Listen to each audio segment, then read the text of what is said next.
उसके दुकान मात्र 1 साल चलेगी, 1 साल में भीख मांगेगा वो, उसके पास एक गाड़ी नहीं आएगी। मगर संसार में और भी बहुत सारे लोग हैं ना कि जो रील देख के और यूट्यूब देख के भरोसा कर लेते हैं।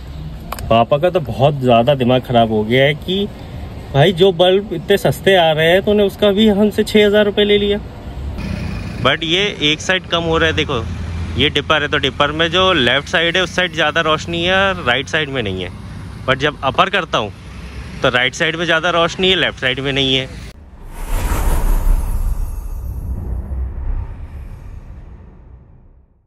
तो साहब देख लो फिर से शाम हो चुकी है और ये खड़ी है अपनी धन्नो रानी। अब भी मैंने इसमें पानी डाला है ग्लास साफ़ करने के लिए, सूख रहा है थोड़ा सा पानी, फिर साफ़ करते हैं। और शाम हो गई है। तो हेलो एवरीवन, फिर से एक नए ब्लॉग की शुरुआत हो चुकी है। तो कैसे हो आप सभी? बढ़िया हो ना? तो बढ़िया ही रहना। तो फिर से वही प्लानिंग अपनी और फिर से वही सफ़र चालू हो गया है कि शाम के 6:30 बज गए हैं और अपन जा रहे हैं भोपाल फिर से RMBC कस्टम में लाइट चेंज करवाने के लिए। कल वाला ब्लॉग भी आपने देख ही लिया होगा कि उन्होंने बहुत परेशान किया अपने को, उनके लड़कों ने भी बहुत परेशान किया और वो तो था ही नहीं, चला ही गया था। 1 घंटे बाद वो खुद चला गया। तो 2.5 से 3 घंटे वहाँ पे मैं रुका। मैं लड़कों ने इधर उधर ही घुमाते रहे उसके कि ये हो रहा है वो हो रहा है, ये टेस्टिंग वो टेस्टिंग, सब कुछ मैंने टेस्ट करवा दिया। रोड पे जाके गाड़ी चलवा भी दी मैंने उनके लड़कों से। फिर भी वो मानने को खाली नहीं थे कि नहीं लाइट नहीं है गाड़ी का। वो बोल रहे थे कि सर ऐसा ही आता है, यही होता है, वो होता है, बट कुछ भी सुनने को खाली नहीं थे। तो अब फिर से जा रहे हैं, अब दूसरे बल्ब डलवाएंगे उससे। वो डालता है या नहीं डालता है, क्या बोलता है, वो सब चीज़ आपको बताता रहूँगा मैं। बट कल उसने बहुत परेशान कर दिया। अब तो बहुत दिमाग ख़राब हो चुका है मेरा। तो चलो फिर से चलते हैं, लेट तो हो ही गया है। मगर शाम के टाइम इसलिए जा रहा हूँ मैं क्योंकि लाइट की अच्छी टेस्टिंग हो जाएगी। तो रात में जाना ही सही था, दिन में जाके कोई भी फ़ायदा नहीं था। तो अब चलते हैं, 6:30 बज गया है, आधे घंटे में पहुँच जाएंगे वहाँ पे। ठीक है, नीचे मिलता फिर आप सभी से। ठीक, तो साहब आ गए अपन गाड़ी में और गाड़ी स्टार्ट करते हैं, निकलते हैं अब यहाँ से फटाक से। तो 7:12 हो चुके हैं। जो कल टाइम था ना उसी टाइम पे आज भी निकल रहे हैं। ओके ठीक है, इसी टाइम पे अपने को जाना था, यही टाइम सही भी है लाइट टेस्टिंग के लिए भी और काम करवाने के लिए भी। तो फटाक से चलते हैं। ठीक है,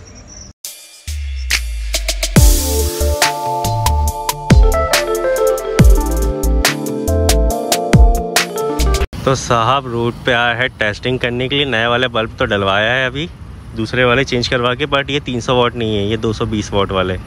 बट इसमें आप देखो ये अपर में लाइट, वैसे लाइट दिख रहा है इसका, रोड पे ऐसा कुछ नहीं है। बट ये एक साइड कम हो रहा है। देखो ये डिपर है तो डिपर में जो लेफ़्ट साइड है उस साइड ज़्यादा रोशनी है और राइट साइड में नहीं है। बट जब अपर करता हूँ तो राइट साइड में ज़्यादा रोशनी है, लेफ़्ट साइड में नहीं है। अब ये मेरा पल्ले नहीं पड़ रहा कि ये हो क्या रहा है इसके साथ। ये देखो मैंने डिपर करा तो लेफ़्ट में ज़्यादा रोशनी आ रही है, राइट में नहीं आ रही। ठीक है, और जैसे ही अपर कर रहा हूँ तो राइट में ज़्यादा रोशनी आ रही है, लेफ़्ट में नहीं आ रही है। ठीक है, दिख रहा है ना आपको? तो अब ये हो क्या रहा है, मेरे पल्ले नहीं पड़ रहा है ये चीज़। तो देखता हूँ, फिर से जा रहा हूँ ऋषि भैया के पास में, उनसे बात करता हूँ कि वो उनको ये वीडियो भी दिखाता हूँ, फिर वो क्या बोलते हैं फिर आगे समझेंगे।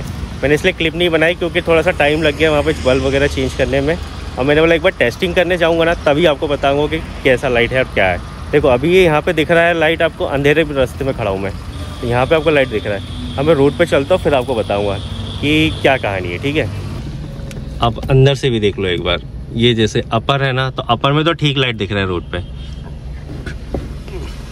बढ़िया है। मगर डिपर जैसे कर रहा हूँ तो लेफ़्ट साइड में ज़्यादा आ रहा है लाइट और राइट में नहीं आ रहा। ठीक है ना, समझ में आ रहा है आपको? देखो अच्छे से समझ लो, लेफ़्ट में ज़्यादा है, राइट में नहीं है। अब जैसे ही मैंने अपर करा तो राइट में ज़्यादा हो गया, लेफ़्ट में कम हो गया। बाकी ये जो अभी बल्ब डलवाया मैंने, ये 220 वाट वाले हैं, चेंज करवाया जब उनसे, तो इसमें अब रोड विजिबल हो रहा है। बट वो 300 वाट वाले में विजिबल नहीं हो रहा था। मुझे ये समझ में नहीं आ रहा कि बल्ब में प्रॉब्लम है या किस चीज़ में प्रॉब्लम है, ये पल्ले नहीं पड़ रहा मेरे। और फिर से अब चलता हूँ उनके पास, अब वो क्या बोलते हैं क्या कहते हैं वो तो वहीं चल के पता चलेगा। और ये जो 220 है ना, इसको 300 वाट करवाते। तो साहब लाइट तो डलवा ली है अपन ने, और अब कौन सी कंपनी का है वो तो मैं आपको बता देता हूँ। इनने कोई मोटोसोनिक करके कंपनी है, उसका बल्ब डाला है इनने। और जो बल्ब है वो 220 वाट के डाला इनने, 300 वाट के तो चले नहीं इसमें। और जो अभी डाला है बल्ब वो भी कोई ढंग का नहीं है, और फिर भी पैसे इतने लिए हैं इनने कि जैसा कोई हिसाब नहीं है। अभी मैंने दूसरी दुकान में, अभी आपको ये पीछे दिख रही होगी दुकान, ये दूसरी दुकान में मैंने आके पूछा, उसी जो अभी बल्ब डाला है इनने मेरे पास मोटोसोनिक का, वो बल्ब का प्राइस पूछा तो वो 1500 रुपये कम बता रहे जो प्राइस, और इसने मुझसे अभी उसके ही 6000 रुपये लिए। अब वही है कि इंसान से गलती हो गई है, भुगतना तो पड़ेगा, किसको जाके क्या बोल सकते हैं अपन, लड़ तो सकते नहीं किसी से। बट वही है कि आपको बता रहा हूँ, आपको सतर्क कर रहा हूँ कि भोपाल के अगर कोई लोग हैं जो देख रहे हैं मेरे ब्लॉग को और देखते हैं, तो भाई सोच समझ के जाइएगा RMBC कस्टम में, हर जगह से प्राइस पता करके, क्योंकि मैं तो रील वगैरह देख के उनकी और यूट्यूब और इंस्टाग्राम देख के चला गया था। मेरे से देखो क्या है कि हर इंसान से गलती होती है, तो हमसे भी गलती होगी और कुछ नहीं कर सकते इसके अलावा। 3 दिन परेशान भी हुआ मैं, आप तो देख ही रहे, आज तीसरा दिन है, मगर क्या कर सकते, कुछ नहीं कर सकते, तो जाके किसी से लड़ तो सकते नहीं है। तो वही है कि सोच समझ के आप जाइएगा, मेरा काम था बताना, अब आप देख सकते हो कि आपको क्या करना है। बट भोपाल के जो बंदे हैं उनसे मेरा ये रिक्वेस्ट है कि RMBC कस्टम में जब भी जाओ तो बाकी जगह से रेट ले लेना, उसके बाद जाना, क्योंकि प्राइस इतना ओवर है इनका कि पूछो मत। और वही है कि ये कहना है कि बोले आपकी ऑन गाड़ी है, बोले दूसरी गाड़ी नहीं है, बोले और ये वो दुनियादारी, तो हर कोई रेंज रोवर खरीद के या फरारी खरीद के तो लेके नहीं जाएगा ना कहीं, और जो रेंज रोवर फरारी खरीदेगा वो यहाँ का लिए आएगा, वो तो उसके पास फिर बहुत अच्छे लोग भी है, फिर वो वहाँ से काम करवा लेगा। या तो फिर जब वो बड़ी गाड़ी खरीदेगी तो उसमें तो सब कुछ आता है ना, छोटी गाड़ी है, छोटी गाड़ियों में कुछ नहीं मिलता है, कोई चीज़ें नहीं मिलती, इसलिए काम करवाया जाता है। ठीक है, क्या कर सकते, कुछ नहीं कर सकते। बट दूसरे बल्ब डलवा लिए 220 वोल्ट के, बट वो भी इतने ढंग के हैं नहीं, पैसा बर्बाद ही हुआ हमारा और कुछ नहीं। ठीक है, चलते हैं यहाँ से, सफ़र में मिलता हूँ आप सभी से। देख रहे हो पापा भी एक और शॉप में गया रेट पता करने के लिए, वही बल्ब का जो अभी गाड़ी में डाल के दिया है RMBC वाले ने। पापा का तो बहुत ज़्यादा दिमाग ख़राब हो गया है कि भाई जो बल्ब इतने सस्ते आ रहे हैं तो उन्हें उसका भी हमसे 6000 रुपये ले लिया, और जो कल डाले हुए थे बल्ब उसके उनने 7500 रुपये लिए थे, फिर भी उसका कोई दम नहीं था। अभी जो डाले उसका भी कोई दम नहीं है, और उसके बोल रहे हैं कि ये 6000 रुपये के, और दूसरी दुकान वाले वही बोल रहे हैं कि हम 4200 रुपये में डाल देंगे, बोले आपको फिटिंग करके सब कुछ। तो हद होती है यार किसी चीज़ों की, आप कस्टमर को उतना ही बेवकूफ़ बनाओ जितना बना सकते हो। अब पापा ने तो वो एक दुकान आपको पीछे अभी दिखाई ना कि सुपर कार डेकोरेशन करके एक दुकान है, वहाँ पे भी पूछा। अभी ये जो शॉप पे है वहीं पे पापा खड़े हुए हैं, आपको दिखा दूँ तो पापा आपको दिख रहे होंगे ना, एक सेकंड जूम करके दिखाता हूँ, वो देखो पापा दिख रहे हैं। तो पापा गए हैं वहाँ से भी रेट पता करने के लिए। अब दोनों जगह का रेट पता कर लूँ, फिर उसके पास जाता और फिर पर बात करूँगा, बोलूँगा यही तुम्हारा काम बचा हुआ है कि जनता को बेवकूफ़ बनाना, और कुछ नहीं बोलना। तो जितने भी आप भोपाल के बंदे हो ना, और जो मेरा ब्लॉग देख रहे हो या कभी देखोगे, तो आपको अच्छे से बता दूँ कि RMBC कस्टम में आने से पहले हर जगह मार्केट का रेट ले लेना, उसके बाद ही आप जाना, क्योंकि मुझसे तो गलती हो गई है, तो अब उसको तो सुधारा जा नहीं सकता, मगर आप लोगों के लिए मैं बता रहा हूँ कि ऐसा है। बाकी मेरा कोई इसमें ऐसी कोई दुश्मनी नहीं है उनसे या किसी से भी कि मैं जानबूझ के ऐसा सब कर रहा हूँ, नहीं, मैंने जो काम करवाया वही चीज़ आपको बता रहा हूँ, और कोई इसमें झूठ वाली कहानी है नहीं कि मुझे उनसे कोई दुश्मनी होंगी इसलिए मैं ऐसा कर रहा हूँ या ऐसी चीज़ें बता रहा हूँ। जो मेरे साथ हुआ तो मेरा दर्द है, वही चीज़ आपको बता रहा हूँ मैं, और कुछ ऐसा नहीं है। मगर बताना ज़रूरी था इसलिए बता दिया मैंने आपको कि साहब दुनिया ऐसे भी लूट देती है इंसान को अगर कोई भरोसा करके जाता है।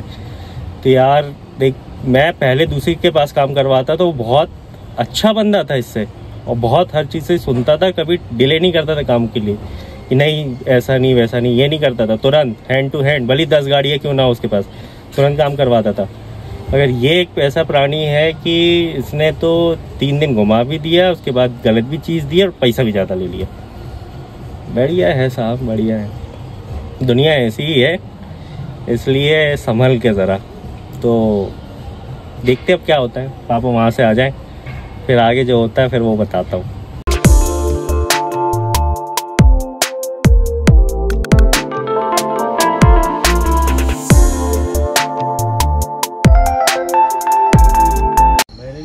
तो साहब आ गए अपन घर, पापा मम्मी बैठे हुए हैं, बातचीत कर रहे हैं। और ये देखो अपनी गाड़ी ये खड़ी है, मैं गाड़ी में ही बैठा हूँ, जस्ट आया ही हूँ। तो पापा मम्मी से बता रहे हैं कि वो जिसके यहाँ पे अपन काम करवाने गए थे वो कैसा था क्या था। तो बस ये है कि क्या कहना चाहिए कि लोगों को जो लूटने का तरीका है ना वो बहुत अलग हो चुका है। अभी मैंने आपको बताया जैसे कि मैं 2 दुकानों में मैंने रिव्यू पता करा कि जो बल्ब अभी उनने डाल के दिया है वो कितने कम प्राइस के, फिर भी उसने हमसे उसी बल्ब पे 1500 रुपये और वो कर लिए। यानी कि जिस बल्ब की कीमत मार्केट में मात्र 4,4200 रुपये है उसके 6,000 रुपये ले लिए। अब वही था कि हमने दे दिए और उसके बाद मार्केट में पता किया तो भैया बोले ये तो चाय लोकल है और ऐसे है ये है वो है, और दूसरे लोग कम प्राइस में डाल के देने को तैयार थे। भैया हम डाल दे रहे, ये वाले आपको चाहिए तो हम तुरंत डाल के दे दे रहे हैं आपको इतने प्राइस में। और उसके बाद शॉप सारी दुकानों में पता कर लिया। उसके बाद जब वापस उसी के पास गया तो वो बोलता है कि तुम मेरी बुराई कर रहे हो, बोले दूसरों के पास ये वो। तो भाई हम कस्टमर है, हम तो लोगों से रेट पता करेंगे ही ना।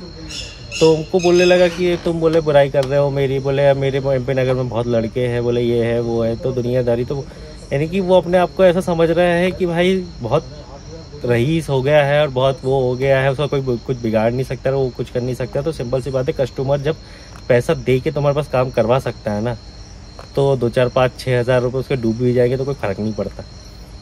तो कोई दिक्कत की बात नहीं है। मगर सच्चाई तो पता चल गई ना। अगर मेरे 7,000 रुपये जाके मुझे किसी की सच्चाई पता चल रही है तो कोई दिक्कत की बात नहीं है मेरी लाइफ के लिए। तो वो सुधर गए ना अपन। और हर कोई इंसान गलती करता है लाइफ में, ऐसा कोई है ही नहीं कि जो गलती ना करता। तो हमने भी कर ली, कोई दिक्कत नहीं है। ये सोचेंगे कि 7,000 रुपये का जुआ खेल लिया या 7,000 रुपये का कुछ दान पुण्य कर लिया, ये समझ लेंगे। अगर कोई दिक्कत की बात नहीं है, जो गए सो गए। मगर वही है कि उसका बिहेवियर भी बहुत ढंग का नहीं है और कुछ वो नहीं है। बस वो पैसे वालों को देख लेता है कि हाँ ये जो ज़्यादा पैसे वाले हैं, इसकी बड़ी गाड़ी है, इस पर ज़्यादा वो है, उनके पीछे पीछे घूमने लगता है। और जो लगते हैं ना कि थोड़े से दबंग है या उनका थोड़ा सा रुतबा है, और लोगों के पीछे पीछे घूमता है। बाकी नॉर्मल इंसानों से उसका कोई लेना देना नहीं और कोई मतलब नहीं है। सारे जो वहाँ के MP नगर के दुकान वाले हैं वो सब उसको उल्टा सीधा बोलते हैं कि भैया आप फालतू ही चले गए, बोले वो तो है ही ऐसा, ये वो दुनियादारी। और एक दुकान में नहीं, वहाँ पर मैंने 4 दुकानों में और पता किए पापा ने भी। ठीक है, अब जो हो गए सो हो गए, उसको तो बदला जा नहीं सकता। पहले वाले भी जो डाले थे बल्ब वो भी ऐसी बेकार डाले थे, और जो अभी डाले हैं इसका भी कोई वो नहीं है। मगर अब ठीक है, जब तक चलेंगे, नहीं चलेंगे तो फेंक देंगे, दूसरे डलवा लेंगे। अगर क्या है ना कि इंसान को थोड़ा सा हर चीज़ों का सबक लगना ज़रूरी रहता है। मैं तो ये मानता हूँ कि जब तक के इंसान गलती नहीं करता तब तक आगे की चीज़ें सीखता नहीं है। तो सीख ली, अच्छी बात है, कोई दिक्कत नहीं है। सीख हमेशा काम ही आती है आगे चल के इंसान के लिए। और जो इंसान गलती करता नहीं है वो आगे सीख भी नहीं पाता है। इसलिए गलती करना ज़रूरी है, इंसान को गलती करते रहना चाहिए। बस ये है कि बहुत ज़्यादा बड़ी ना करो, छोटी मोटी गलतियों से इंसान सीख ले तो बहुत अच्छी बात है। तो चलता है, कोई दिक्कत नहीं है। तो बस साहब पहुंच गए हैं अपन। ये देखो मोहल्ला पूरा अपना। पापा के क्या विचार है उस दुकान वाले के बारे में? है क्यों? हाँ, क्या विचार है? उसकी दुकान मात्र 1 साल चलेगी, 1 साल में भीख मांगेगा वो। उसके पास एक गाड़ी नहीं आएगी। मगर संसार में और भी बहुत सारे लोग हैं ना कि जो रील देख के और यूट्यूब देख के भरोसा कर लेते हैं। एक ही बार करेगा ना आदमी, दोबारा तो वो समझ जाएगा कि क्या कर रहा है। सामान 10 ग्राहकों को भी लेके जाएगा, नहीं आने देगा। मगर उसको पैसों का वो थोड़ा सा वो है ना कि घमंड आ गया है, लोग आने लगे उसके पास, तो उसको पैसों का थोड़ा सा वो आ गया कि बोले क्या बिगाड़ लेगा कोई अपना, इसलिए वो कर रहा है। और सौतेला वहीं बैठ जाएगा, वहीं खड़ा होगा और उससे आधे रेट में सामान देगी। हाँ, और सब वहीं जाएंगे। तो लंका वो लगाएगा, वहीं का बंदा लगाएगा। होएगी तो वो उसकी दुकान नहीं चल सकती। ये तो बेवकूफ़ बहुत ज़्यादा ही बना रहा है ना, वो बहुत बेवकूफ़ बना रहा हूँ। सीमा होती कमाने की, तो वो बात तो है कि सीमा होती कमाने की, बट लोग 200, 400 रुपये, 500 रुपये, 500 रुपये बहुत होते हैं। हाँ, 500 रुपये ज़्यादा लिए तो कोई ध्यान नहीं देता। हाँ, तो सीधा 1500, 1700 रुपये, 2000 रुपये अधिक ले रहा। और लोकल, वो भी लोकल बल्बों के, चाइना का माल बेचा। हाँ, चाइना का है वो, चाइना का माल। सामने वाला उसको बोलते हैं मैं 4200 में फिट करके दे रहा हूँ, ऐसे 6000 रुपये ले रहा हूँ। और उसके बाद भी फिर वो दिखा रहा घमंड और रंगदारी दिखा रहा है अपने को। मैं कल बात करूँगा। तो तेरे पास तेरे नौकर है क्या बोल रहा, रोज आएंगे तेरे पास?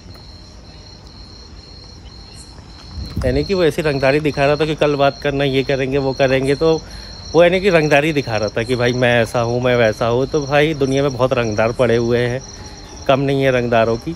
और हर कोई इंसान छोटा होगा ये ज़रूरी नहीं है। इंसान दिखता अगर छोटा है तो ज़रूरी नहीं है कि उसकी कहीं पकड़ नहीं होगी और वो कुछ कर नहीं सकता। जो इंसान बड़ा दिखता है उसकी सब कुछ होगी ऐसा ज़रूरी नहीं होता। हर इंसान की कहीं ना कहीं पकड़ होती है। मगर एक जो शरीफ लोग होते हैं ना, वो इन छोटी मोटी बातों को वो नहीं करते कि अपने पैसे लग गए वो लग गए। ठीक है, सबक लगना ज़रूरी था, अच्छी बात है, कोई दिक्कत नहीं है। बट हर कोई इंसान लड़ने नहीं जाता किसी से। वो बस याद रखता है कि हाँ इसने ऐसा किया था ना, बस इतना ही याद रखता है। उसके बाद फिर उसके रास्ते खोल देता है। तो ये शराफत की एक नियम है छोटा सा, कि जो इंसान बोलता नहीं है, चुप रहता है, याद रख लेता है कि हाँ इसने ऐसा किया था, वो इंसान बहुत ख़तरनाक होता है। मगर जो इंसान बोल लेता है, झगड़ लेता है और लड़ लेता है सामने, वो इंसान भूल जाता है। और मेरे पापा ऐसे नहीं है। पापा का ऐसा है कि वो याद रखते जीवन भर कि हाँ इसने ऐसा किया था। तो ठीक है, कोई दिक्कत नहीं है। जो किया उसने अच्छा किया, उसकी किस्मत का था, वो ले गया। हो सकता है कि भगवान ने लिखा होगा कि इसको ये पैसे मिलने चाहिए तो चलेगा, अपने को कोई टेंशन नहीं है। आगे अगर लगेगा अपने को दिक्कत आएगी और बल्बों में, तो दूसरा डलवा लेंगे, कोई टेंशन नहीं है।